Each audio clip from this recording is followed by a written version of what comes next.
Non, mais c'est un match de gala pour le club, c'est un match de gala pour le public, c'est un match de gala pour les gens qui viennent voir du spectacle, mais pour nous, c'est pas un match de gala. Pour nous, on a un objectif qui est très très précis, qui est de gagner sur les 6 derniers matchs de championnat au moins 2 et de gratter un ou 2 bonus.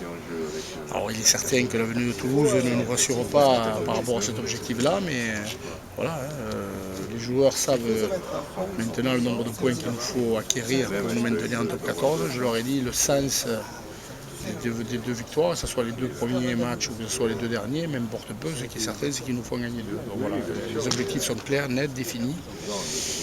C'est vrai qu'à l'issue des matchs allés, on avait dit que notre championnat démarrerait le jour de Lyon. J'ai presque envie de dire aussi que ça risque de se passer comme ça sur la fin de championnat et que notre vrai championnat se ferait sur les 5 derniers, mais on a su là. Donc on ne sait jamais, hein. Les Lyonnais ont pris 1 point, les Brévis en ont pris 2 contre le Stade Toulousain. Pourquoi pas nous? Est-ce que Toulouse a des points faibles? Non.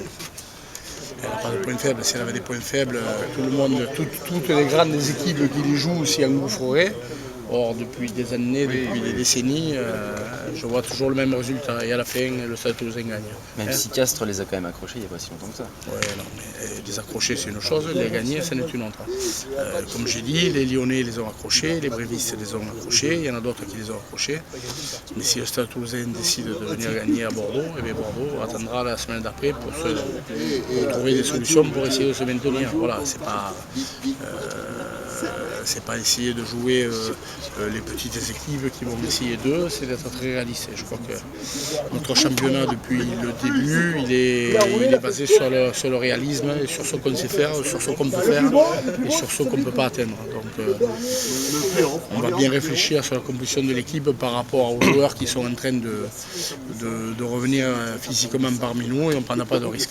Justement, concernant la charnière, Aini ou Julien, est-ce que le choix est fait? On verra d'abord le staff, il y a un paramètre important qui est le staff médical. Moi j'attends qu'il me donne le feu vert ou pas et en fonction de ce feu vert, on verra si Julien, qui a été très très fort, très très bon au Métro Racing, pourra assurer la continuité d'Aini. Ou si Aini pourra jouer, mais s'il peut jouer, il n'aura pas de toute façon 80 minutes dans les jambes, donc la continuité se fera par Julien.